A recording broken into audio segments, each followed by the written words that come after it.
भैया कानपुर वाले बेंगलुरु वाले से पूछ रहे हैं कि सूजी है। नमस्कार, मैं हूँ संतोष और आप देख रहे हैं रणतंत्र। वेलकम। बेंगलोर में पहले दिन का खेल वक्त से पहले ही किया हो गया है। राहुल जी खत्म। अभी थोड़े टाइम पहले बेंगलुरु में पानी की दिक्कत थी।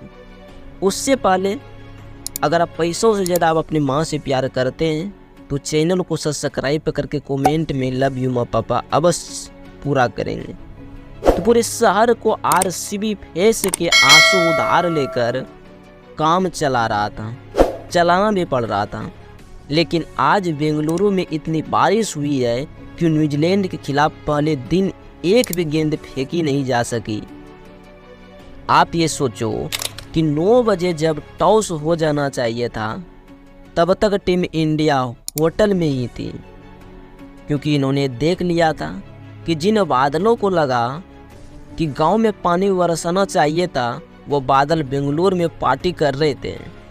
और जब पहले दिन का खेल बारिश की वजह से रद्द हुआ तो कानपुर वाले चौड़ में बाहर आ गए।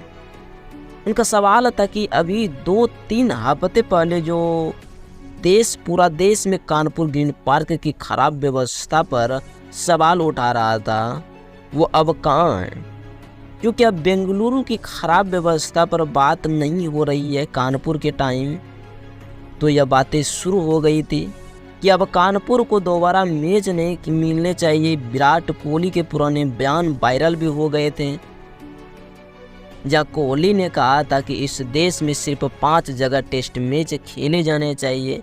लेकिन अब विराट कोहली के ही आईपीएल होम ग्राउंड में जब मैच नहीं हो पा रहा था तो यह बयान वायरल क्यों नहीं है कि जिस ट्रेंड और सिस्टम का स्वामी वाले इतना भौकाल कायम करते हैं वो ड्रेनेज सिस्टम आखिर कहाँ गया। तेल लेने बेसिकली कानपुर वालों का ये आर्गुमेंट जो कि भैया बारिश है कहीं भी हो सकती है, इसके चक्कर में आप पूरे शहर और ग्राउंड को बदनाम ना कर दो। यह सही है या गलत, इस पर आपका क्या कहना है कमेंट करके बताना। कि डिस्क्रिप्शन में हमारे टीआरपी चैनल का लिंक दिया है, उस पर क्लिक करके हमारे टीआरपी यानी कि रौनक और पॉडकास्ट चैनल को ज़रूर सब्सक्राइब करना नहीं भूलेंगे। और वहाँ पर जो कि इमेजिंग और पॉडकास्ट आपका इंतज़ार भी कर रहे हैं, ठीक है। लेकिन कि फ़िलहाल वीडियो में आगे बढ़ते हैं और बता देते हैं कि पाकिस्तान में विराट कोहली के सपोर्ट्स आखिर क्यों बढ़ रहे हैं। वैसे तो पाकिस्तान में कोहली की फैन फॉलोइंग शायद किसी भी क्रिकेटर से ज़्यादा है और उनके अपने क्रिकेटरों से भी ज़्यादा है एक्चुअली। लेकिन अभी तो लोग और ज़्यादा बारिश में पड़े हुए हैं। इसकी वजह है कि बाबर आजम को टीम से बाहर निकाल दिया गया है। दिसंबर 2022 के बाद से बाबर टेस्ट में एक भी हाफ सेंचुरी नहीं लगा पाए हैं। लेकिन लगभग 1 साल ये सवाल पूछे जाने लगे थे कि आखिर बाबर की फॉर्म कब वापस आएगी। लेकिन मुल्तान जैसी पाटा विकेट पर भी जब ब्लोज द किंग नहीं कर पाए थे तो पाकिस्तान क्रिकेट बोर्ड ने उनको दूसरे टेस्ट मैच से पहले क्या कर दिया था। Rahul ji tata good bye. तो अब जाहिर सी बात है कि एक ऐसा खिलाड़ी जिसको आप पाकिस्तान का अब तक का सबसे महान बल्लेबाज बता रहे थे, अगर वो ड्रॉप हो जाएगा तो देश के अंदर कुछ सवाल तो उठेंगे। यह सवाल उठाया पाकिस्तान के ही बल्लेबाज फवर जमान ने, जिन्होंने एक ट्वीट करके कहा था कि बाबर आजम को ड्रॉप करने वाली बात चिंताजनक है। जब विराट का 2020 से लेकर 23 तक का खराब फॉर्म चल रहा था तब इंडिया ने तो विराट को ड्रॉप नहीं किया। अगर हम अपने सबसे प्रीमियर बल्लेबाज को ड्रॉप कर देंगे जो कि पाकिस्तान का जब तक शायद सबसे महान बल्लेबाज है तो यह टीम नेगेटिविटी मैनेजमेंट भेजेगा। पैनिक बटन दबाने की कोई ज़रूरत नहीं है।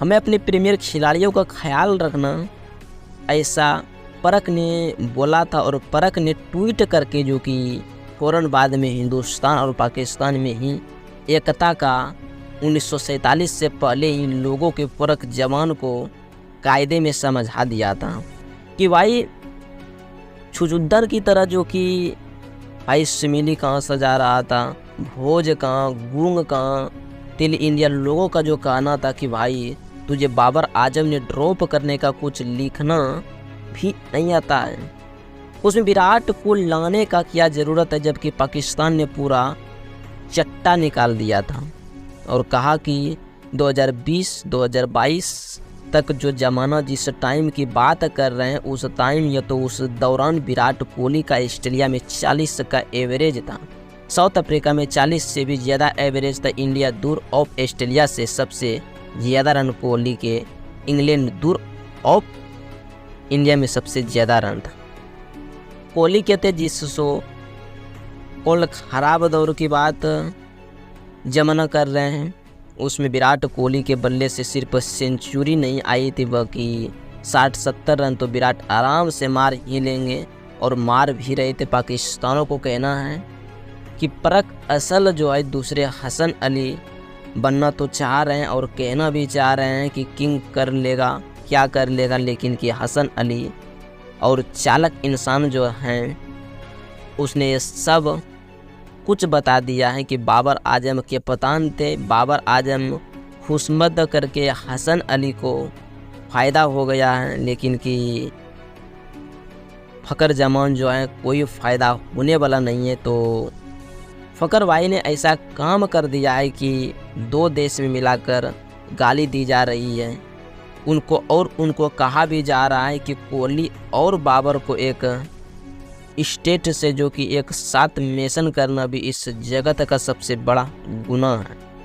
अगर बाबर का जो कि कंपोजिशन करना है तो किस जिम्बाब्वे के प्लेयर्स के साथ करो, और खैर बात तो सही है, गाली खाने वाला काम तो कबर और कर भी कर ही पाएगा, क्योंकि इसलिए सिलसिला रुकना नहीं चाहिए। कमेंट बॉक्स में भी अपना सिलसिलता के साथ फ़खर जमान की बात का जवाब दिया जा सकता है। अगर आप देना चाहते हैं तो मोस्ट वेलकम। वीडियो पसंद आई है तो चैनल को सब्सक्राइब कर लेना और आपसे मिलेंगे कल शाम को दूसरे दिन का खेल ख़त्म होने के बाद। धन्यवाद।